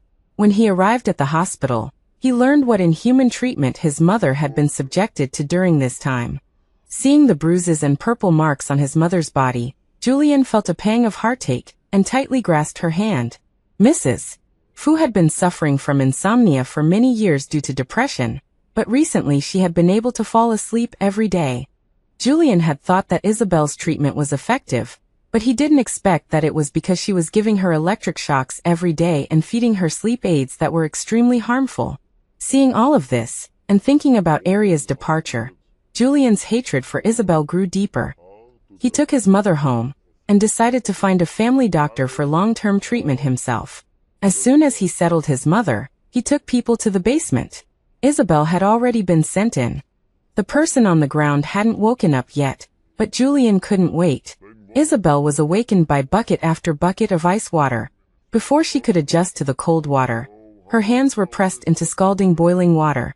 The inhuman pain caused Isabel to scream repeatedly. She looked at Julian crying. Julian, I was wrong, please let me go. I'll go back to my country immediately. A red-hot branding iron was imprinted on the back of her hand, and a smell of burnt flesh wafted out. Isabel's hands trembled, her face pale. Julian sat in the chair and watched without any fluctuations. Thinking about Aria being scalded by her viciousness, he only felt that it wasn't enough. Break her legs. If Aria had not been unable to walk freely, how could she have been framed by Isabel to the point of incontinence? Now he would let her taste that feeling too. At his command, the bodyguard raised a club and struck down with force, a scream echoing. Ah, it hurts. I know I was wrong. I really know I was wrong. Isabel was a wretched sight. Her dirty, disheveled hair stuck to her face. Her face was contorted in pain. Saliva streamed uncontrollably, and her whole body was hunched over on the ground. After only 2 blows, the bodyguard stopped, but Isabel felt like she was about to die. The pain in her knees was beyond words. Isabel couldn't even scream. She could only open her mouth and gasp for air. She rolled her eyes several times, almost fainting, but was awakened by the searing pain. She felt like she was no longer a person, but a beast. She squinted at Julian, crawling forward little by little. Julian, don't you love me anymore? That bowl of kanji. The pain made her speak in short, gasping breaths, her heart still praying that Julian would be moved by her words. But at this moment, Julian's face was full of coldness, even moving the chair back a few inches, the disgust in his eyes as if he had seen something filthy. You sent me a bowl of kanji, I helped you immigrate, sent you for further studies, and even gave you a child. Isn't that enough repayment? But how did you treat me? You killed my child and my beloved. Mentioning his beloved, Julian's nose tingled, and his eyes turned red. Isabel sensed the murderous intent in his eyes and cowered. But Julian did not let her off. He stepped forward and grabbed Isabel's neck. Isabel's face quickly turned red, her eyes almost popping out. She clutched at Julian's hand, trying to pry it open, but it was like an ant trying to shake a tree. Julian was truly blinded by anger. He was completely mad at this moment. It was the bodyguard's reminder that brought him back to his senses. Boss, that's enough. Only then did Julian let go of the person in his hands. Isabel was already rolling her eyes. Released, she quickly gasped for air, using her hands to claw her way further away from him. Julian regained his awareness, stood up, looked at the person writhing on the ground, and shook his hand. Watch her, don't let her run away, and don't let her die. In the following days, whenever Julian thought of Arya, he would go and torment Isabel. So he stayed in the basement almost 24 hours a day. Isabel was already extremely weak at this time. Several days without food or water made her dizzy. She had finally tasted the suffering that Arya had endured, and she was filled with remorse. Julian, fully armed, crouched in front of her and took several photos of her current state. Then he took out the photos of Isabel that he had investigated from behind, and held them up in front of her. Tell me, if those socialites you hate the most and those wealthy businessmen you followed knew what you look like now, do you think you can still stay in Canada? Isabel looked at her glamorous self in the photos, as if she was in another world. But hearing Julian's words, she was filled with fear. Those rich girls usually liked to use her as a topic of conversation. If they knew that she had become like this now, then she might as well die. She desperately gathered her hair with her hands, not wanting Julian to photograph her face, looking like a madwoman. Julian looked at her coldly. I'm letting you go now, you better roll back to your country immediately.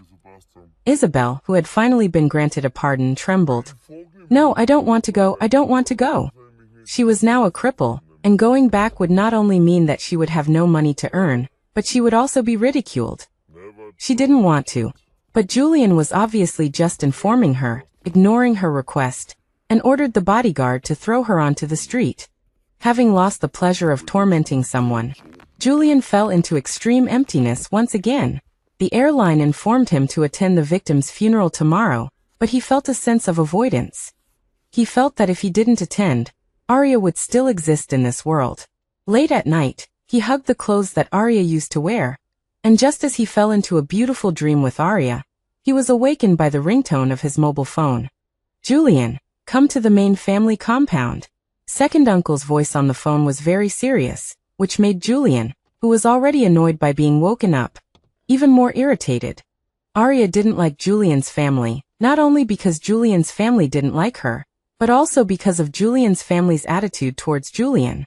Julian's father died young, and Julian's family had previously expelled his mother from the Julian family. It was not until Julian was born that they brought the mother and son back, but Fu's mother still did not receive a good look and suffered from depression as a result. Julian had always had respect but no intimacy for the Julian family, and although he was unhappy about being called over this time, he did not show it on his face.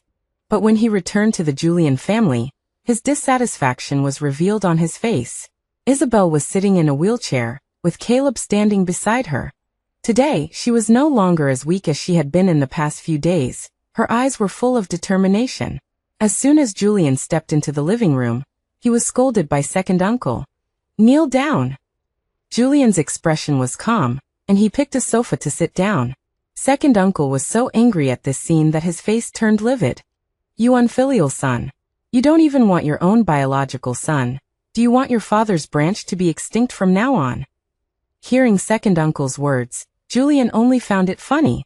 He is not my son, even if he is, I don't want him. My wife and the mother of my children will only be Arya for the rest of my life.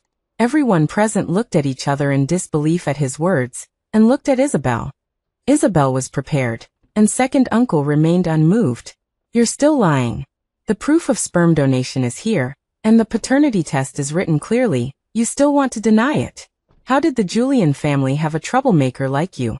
Julian no longer had any humorous emotions at this time. He only got up coldly and heavily. He had respected the Julian family for so many years, he couldn't believe that they would trust an outsider instead of him. Then he had nothing to say. Julian stood up straight away. If you want him, then he can be your grandson. I know better than you whether he is my son or not. Seeing his firm denial, the Julian family also became suspicious.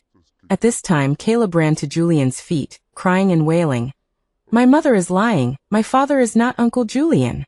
These words caused an uproar, and Isabel's hand on her leg began to tremble. Caleb, come back.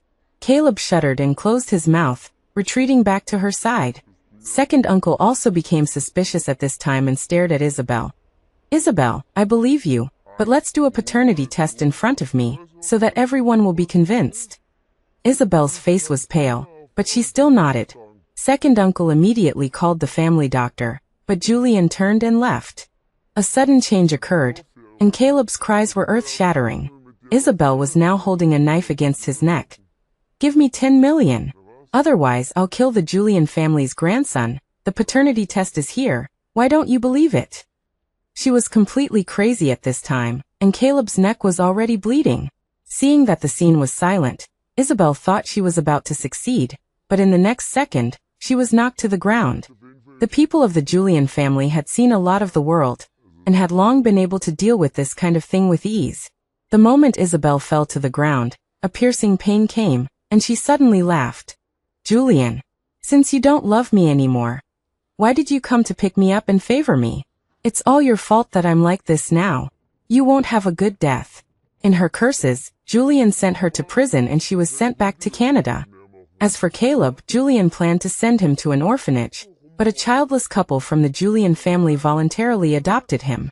This farce started in the late night and ended in the early morning. Julian didn't sleep all night and went to the victim's funeral. There were no coffins on site, only a wall of names. Countless relatives of the victims cried uncontrollably, regardless of face and dignity. Julian stood among them like an alien. His face was expressionless, as if he was just there for a visit. But on closer inspection, one would find that his hand in his pocket was trembling uncontrollably, and his eyes were bloodshot and unblinking. Before the end of the ceremony, he left the scene first. But as soon as he walked out the door, he couldn't help but cough, a vibration in his chest, and a mouthful of thick blood spurted out of his mouth, falling directly to the ground. But Julian didn't even look at it, wiped his lips, got up, and walked out with a straight back. Until he got into the car, his throat was full of the taste of iron. Julian slumped weakly on the steering wheel, looking as if he was dead. After a long time, he started the car and crashed hard into the electric pole next to him.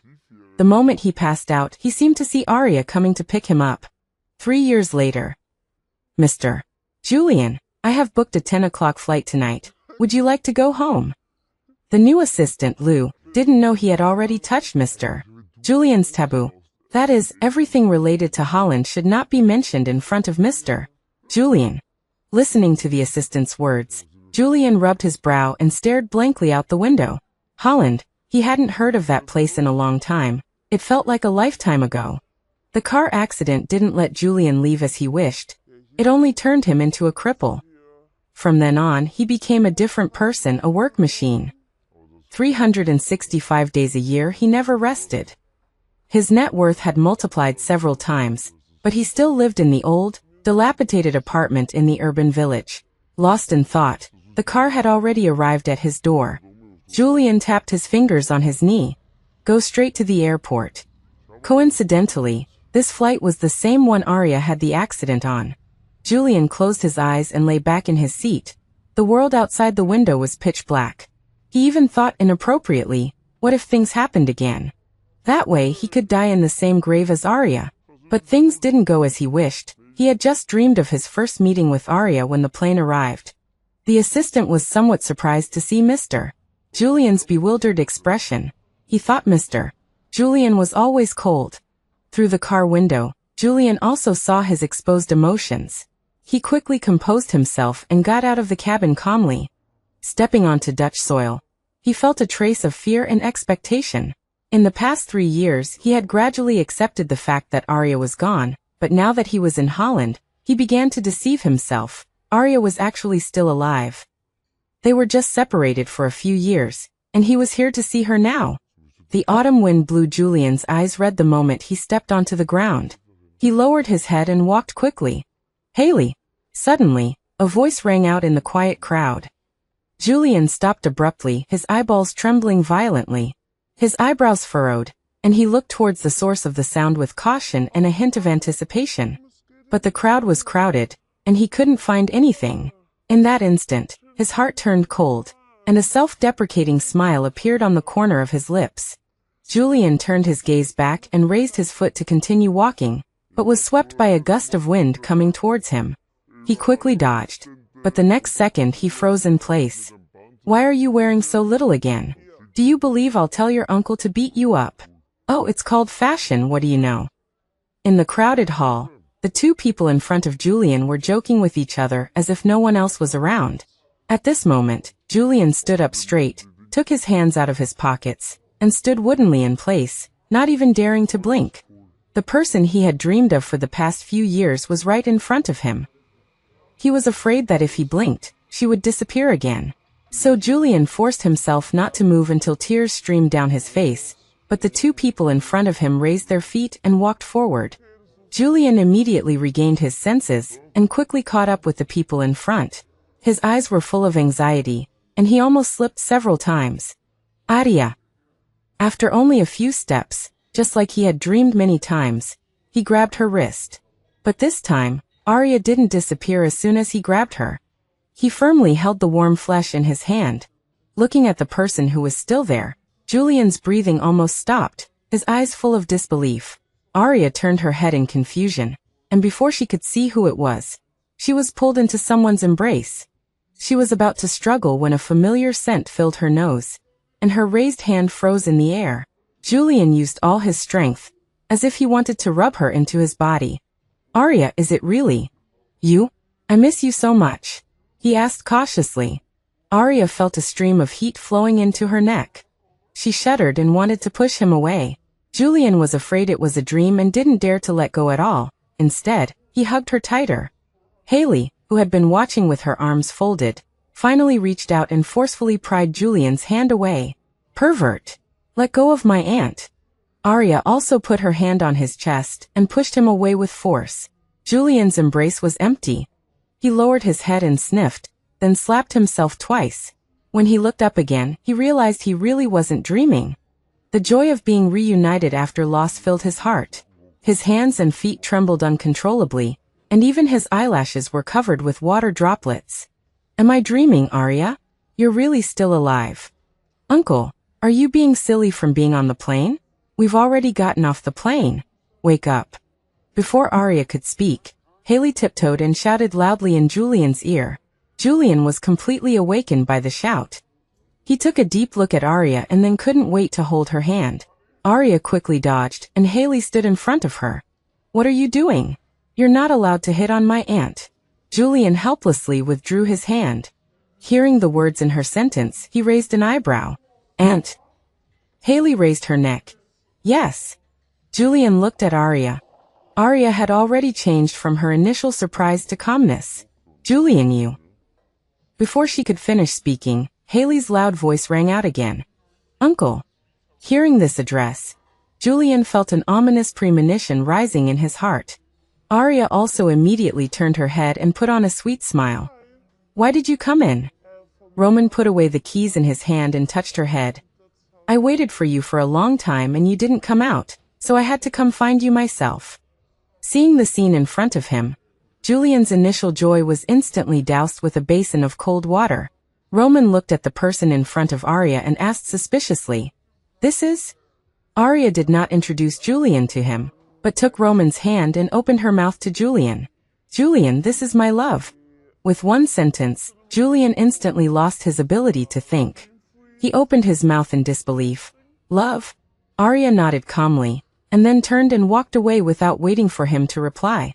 Julian looked at the disappearing figure, and his heart ached for no reason. His mind was full of how could this be? He hadn't recovered from the joy of Arya being alive, but was thrown back into hell. He didn't have time to think. He raised his foot and wanted to follow the people in front. He had so much to say. But as soon as he looked up, he found that the three people had disappeared without a trace. At this time, the assistant was no longer invisible, putting away his gossipy eyes and dutifully asking, Mr. Julian, the car is already outside. Are we leaving now? Julian rubbed his temples. Not knowing what he was thinking, the wounded look in his eyes just now instantly turned gloomy and determined. I need all the information of those three people just now. I'll give you 1 day. Send it to my email. After speaking, he strode out of the airport. After waiting for a day, Julian finally received the information he wanted. But he didn't expect that other than Arya, The information of the other two people only had their names and ages. Looking at Roman's photo, Julian's eyes gradually darkened. The next second, he got up and went to Aria's current address. He waited at the door for a day, and finally waited for Aria to come back. He immediately pushed the door open and got out of the car, took a few steps forward and grabbed Aria's arm. "Aria, let's talk." Aria was caught off guard and pulled, her steps staggered, and her eyes looking at Julian were filled with a bit of annoyance. Julian didn't notice, because he couldn't think of anything else as long as he saw Aria's face. His longing for Aria almost exceeded his own imagination. Aria struggled several times to no avail, and still got into his car. The air was silent for a while. Julian opened his mouth. "Your legs." Aria stared out the window indifferently, her tone flat and unwavering. "They're fine." Aria's legs were only temporarily necrotic. She received timely treatment when she came to Holland, and now they were no different from ordinary people. Julian belatedly noticed Aria's attitude, and felt even more uneasy in his heart. I thought you were on that plane, these 3 years. Have you been doing well? I miss you so much every day, every hour, every moment I miss you. I tore up the divorce agreement, it doesn't count." Aria listened quietly, and was also grateful that she hadn't boarded that plane in the first place. If she hadn't been humiliated that day and passed out in the car, and soon had a high fever, maybe she would have died in that accident. These 3 years she has been doing very well in Holland. She has her own family, career and love. She doesn't want to look back. So what? Julian knew he was terribly wrong, but Aria's indifference still made his heart ache. "The child isn't mine, I just found out. What I feel for you isn't guilt, it's love, Aria. Can you give me one more chance? This time let me pursue you." Julian's words were full of flattery. If it were the past, Aria would have been melted already, but Aria had already lost all affection for him. "I have someone I love. Please respect yourself." With that, she pushed the door open and got out of the car. Julian's hand, reaching out to hold her back, froze in midair. He chuckled bitterly, clenching his empty fist. He wiped his nose, his eyes red as he watched Aria walk away. In the following days, Julian abandoned all his work and waited in front of Aria's door every day. He sent her a bouquet of flowers and a letter every day, hoping to use past memories to rekindle Aria's love. Roman hadn't appeared beside Aria for these past few days, giving Julian some confidence. Aria must still be angry with him, so she randomly found a man as a shield. But today Julian waited until late at night and Aria still hadn't returned. He immediately called his assistant and tracked her location to a nightclub. The nightclub was dimly lit, and couples were kissing passionately, lost in their own worlds. Seeing this scene, Julian's worry for Aria intensified. He carefully scanned every booth but couldn't find Aria. Just as he was becoming anxious, he heard the sound of a glass bottle breaking behind him, followed by a commotion that drowned out the deafening music. Julian turned to glance at it, wanting to continue searching, but his eyes suddenly caught a familiar figure. Julian froze immediately. His brain hadn't even reacted yet, but his legs were already running in that direction. Aria was standing in the middle of the group of troublemakers, arguing with a foreigner, with a crying little girl standing beside her. Julian rushed forward, pulled Aria behind him, and calmly negotiated with the foreigner. But the foreigner was clearly enraged and wouldn't listen to Julian's reasoning. Julian quickly turned back and told Aria to leave first. He would stay and handle it. Aria didn't hesitate. She took the little girl and went out the door, but as soon as she reached the entrance, she felt a gust of wind behind her. The next second, she heard a dull thud of a bottle breaking behind her, and she quickly turned around. Julian was facing away from her, his body shuddered. The bottle in the foreigner's hand had shattered. Aria's heart tightened. Julian's face, which had been tense, broke into a smile when he heard Aria's worried call. So when the foreigner picked up another piece of the broken bottle, and was about to strike again, Julian calmly grabbed his hand and kicked him in the chest, sending him crashing to the ground. The police arrived quickly, and Julian breathed a sigh of relief and passed out. When he woke up, he was in the hospital, his head wrapped in bandages. He opened his eyes and looked around expectantly, but didn't see the person he wanted to see. His eyes filled with disappointment, and he propped himself up and asked the little girl by the bed, "Where's Aria?" Lily looked up, her eyes red and swollen. She seemed quite frightened. Teacher Arya went home first. If you need anything, you can tell me. Hearing her call her teacher Arya, Julian guessed that she and Arya were close. He was silent for a long time before speaking. You call her teacher Arya, what does she teach you? Lily replied obediently, painting. Teacher Arya is very good. Hearing her words, Julian was momentarily stunned. He had forgotten that Arya studied art in college. The guilt that had been dormant surged up again. He swallowed hard and asked the question he most wanted to ask, but was also most afraid of. Have you ever met your teacher Arya's boyfriend? As soon as he said this, Lily tilted her head in confusion. Teacher Arya doesn't have a boyfriend. She's been single for a long time. Julian's eyes, which had been looking out the window out of fear, now flickered with an almost imperceptible joy. And he turned to look at Lily. Are you telling the truth? Lily nodded obediently as always. Her nod swept away Julian's previous disappointment. He was so excited that his lips were trembling. Thank you. Lily didn't know what he was thanking her for, but he was injured saving her and teacher Arya, so as long as he was happy. Confirming that Arya was really lying to him, Julian was overjoyed. His love for Arya was almost overflowing. He waited all day for Arya to come, but he wasn't sad. He just quietly planned in his heart. On the day Julian was discharged from the hospital, Arya finally came. Seeing Arya, Julian felt like even his wound didn't hurt anymore. He feigned weakness and leaned into Arya's arms, but Arya moved away without a trace. Julian shook his head helplessly. She was still angry, but it didn't matter. She would soon understand her own feelings. Arya originally wanted to send him to the car and go home, but Julian said he wanted to have a meal with her. Arya opened her mouth to refuse, but Julian spoke first, using his injury as a semi-coercive tactic. Arya glanced at Lily beside her and finally nodded. On the way to the restaurant, Arya remained silent throughout, with only Lily occasionally chatting. She took out her phone and messaged Roman, saying she would be home later. Arya thought that she could leave after a meal, but she didn't expect the restaurant to be strangely empty on the way there. Logically, that shouldn't be the case. Arya thought that there might be fewer people on a weekday, and didn't think too much about it. Until she walked around a corner to the plaza, every person who passed her handed her a rose. She had a vague feeling about what was going on. Lily and Julian, who had said they were going to the restroom, hadn't returned. She stood there, with more and more flowers in her hands, and more people in the plaza. Arya was annoyed and wanted to throw the flowers directly into the trash can. Just as she looked up to find a trash can, the large screen in the plaza lit up with a flash. She heard her own voice inside. Julian, I love you so much.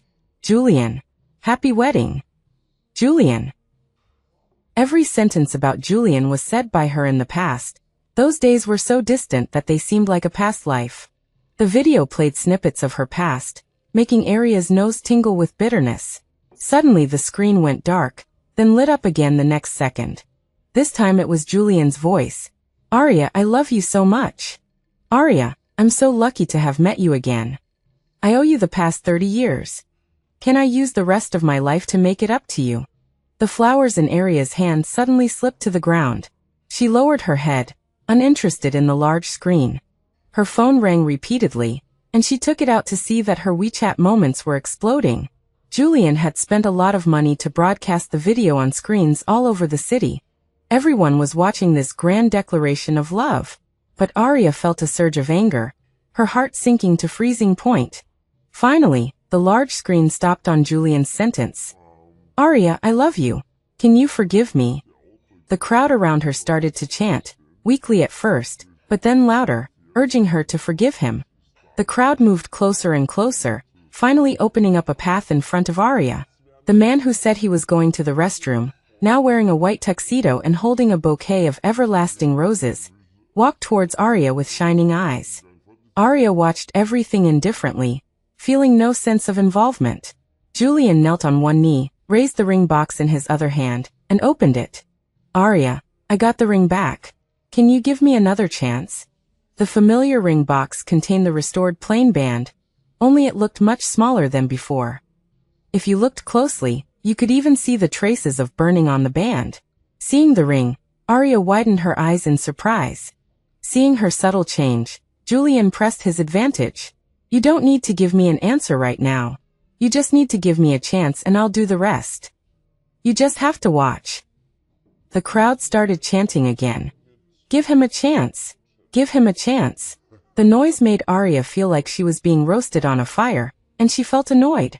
She quietly looked around at everyone, then lowered her head and asked Julian, "Can everything that's happening now be broadcast on screens all over the city?" Julian thought that Arya was finally going to forgive him, and nodded like a chicken pecking at rice. In the next instant, the two of them were being broadcast live on the large screen. Arya nodded in satisfaction. Julian's lips curled up, and his confidence doubled. "Come back to the country with me, Arya." Arya looked at him calmly, and reached for the ring box. Julian quickly and eagerly moved it closer to her. But unexpectedly, Arya raised her hand and knocked the ring to the ground. Julian's face changed instantly, and before he could pick it up, the flowers in his hand were taken away. Arya sniffed the flowers and then threw them on the ground, stomping them to pieces. "Julian, it's enough to make the same mistake once. The hurt that you and Isabel caused me can't be erased by time. If all of this today was your purpose for saving me that day, then I would rather it had been me in the hospital. Your moral kidnapping is really shameless."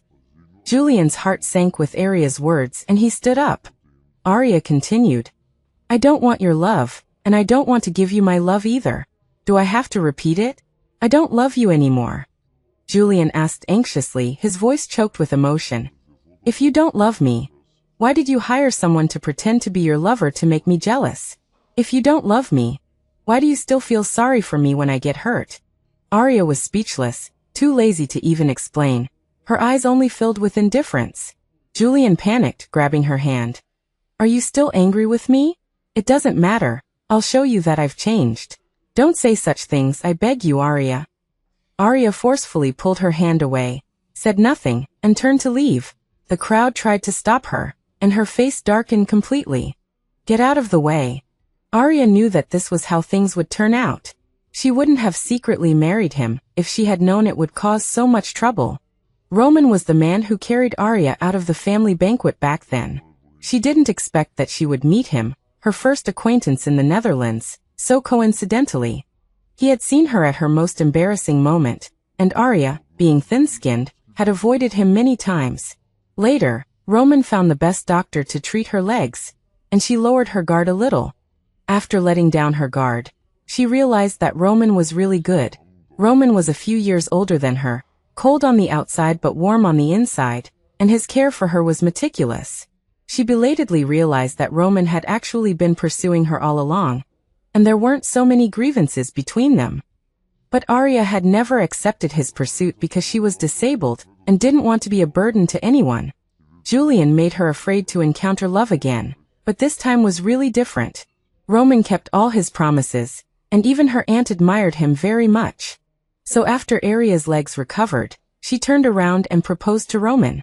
Arya secretly married him just to avoid a lot of trouble, because Roman's identity was very special. But she didn't expect to cause even bigger trouble for herself. As soon as she got home, Roman was waiting for her at the door, a smile playing on his lips. Arya felt a pang of guilt. He must have found out about what happened earlier. She was about to say something to distract him when she was suddenly embraced tightly around the waist. Roman buried his face in her neck. "You've made something of yourself. You're a movie star now. Are you going to kick me, your old husband, to the curb next?" Arya was amused by his words. "What are you talking about? You're so handsome. How could I bear to kick you to the curb?" Roman continued to tease her. "So I have to share a wife with that guy?" Arya's guilt dissipated in Roman's joke.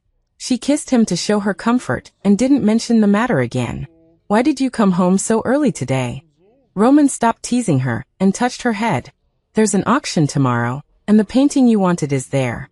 I couldn't wait to come back and tell you. Do you want to go with me?"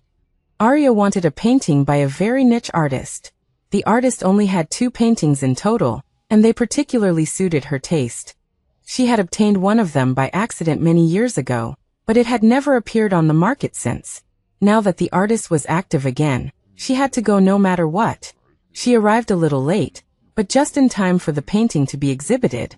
The starting price wasn't high, and Arya was about to raise her paddle when someone else did it faster. 200,000. 200,000. It was just a not-so-famous painting, and the whole place was shocked. Everyone looked around for the sucker. Arya also saw Julian 2 aisles away from her, and her lips pressed together. Roman also saw the man, and his eyes instantly turned sharp.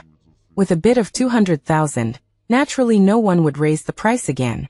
Just when everyone thought it was about to be hammered down, the auctioneer stopped hammering. The crowd looked in the direction of the auctioneer's hand, and saw a handsome man making a gesture of snatching, and casually waving it in front of his eyes. This meant sky-high price. Julian also looked over and was overjoyed when he saw Arya. He had come specifically for this painting today, because he knew Arya liked this artist. He was convinced that Arya was just still angry, and he wanted to use this painting to apologize for what happened yesterday. But he didn't expect to meet Arya here. But when he saw the man next to Arya, he frowned. The ring on that man's hand was conspicuous, making his heart flutter with panic. Since a sky-high price had been bid, Julian didn't need to compete any further. He had originally intended to give it to Arya anyway. After the auction ended, he immediately walked towards Arya. Seeing this, Roman pulled Arya into his arms, and Julian froze in place. He saw the ring on Arya's hand that matched the one on Roman's, and his steps faltered. Arya, I was too reckless yesterday. I originally wanted to bid for this painting for you. I remember you liked this artist very much. He needed to change the subject quickly, to avoid thinking about the rings. But Roman didn't give him the chance. I will get whatever my wife wants for her, so I don't need you to bother. The word wife made Julian's mind explode. He was still clinging to the hope that Arya was acting. Until Arya took out a red booklet from her bag. I specifically brought my marriage certificate today, just in case you think I'm lying to you again. Do you have anything else to say? Julian was speechless. The glaring red stained his eyes red too. She was really married. His self-deception was finally exposed. Roman was wondering what she brought that for when they left the house. Now he knew her purpose. He smiled adoringly, put his arm around her, and walked out. After taking only 2 steps, Julian suddenly rushed forward, grabbed his shoulder and punched Roman. Arya's eyes widened. What are you doing? Julian pointed at Roman on the ground. Tell me, what tricks did you use to trick Arya into marrying you? If you don't tell me, I'll kill you. Roman wiped his mouth, stood up nimbly, and retaliated without hesitation. The two of them wrestled on the ground, and no matter how Arya tried to persuade them, it was no use. Julian was no match for Roman, and was beaten without any ability to fight back. Only then did Roman get up and gently touch Arya's face. It's okay, let's go. Julian lay on the ground, his brain blank. His heart ached faintly. Watching the departing figures, tears streamed down his face like broken beads. Arya really didn't love him anymore. He was a complete failure. He returned to the hotel like a dead man, and saw a box at the hotel entrance. He opened it and found the letters and flowers he had sent to Arya. The flowers had withered, and the letters had been opened. He opened them, and was about to throw them away when he saw other words at the end, and immediately stopped. Then he opened each letter, and found that Arya had written a few lines of reply at the end of each one. She repeatedly said that she didn't love him, and told him to let her go. Julian quickly finished reading, covered the letters with his hands, and sat on the ground crying bitterly. He really made a mistake from the beginning. A mistake in involving Arya in his selfish desires, causing her to have to spend a lifetime healing. He cried at the door until he was about to faint, and was finally taken into the room by his assistant. His emotions gradually calmed down, and he finally let go of his obsession with Arya, but he couldn't let go of love. So he picked up his pen, and wrote a final letter to Arya. Arya received that letter when she found out she was pregnant. Seeing the familiar envelope, she immediately stopped smiling, but she didn't expect that this time the letter only had one sentence. Arya, I will never come to the Netherlands again in this lifetime. I don't know how to love someone, but as long as you need it, I will be your safety net for the rest of your life. I'm sorry. Roman glanced at it from behind her and clicked his tongue in disapproval, took the paper unceremoniously, tore it up, and threw it in the trash. Seeing tears in Arya's eyes, he felt a pang of distress. You can go back to him, don't worry about me, As long as you're happy. Arya immediately pouted, and tears were about to fall. Roman, will you love me forever? Roman was stunned. He didn't expect her to ask that. But he still gently wiped away her tears, his eyes filled with utmost sincerity. I will.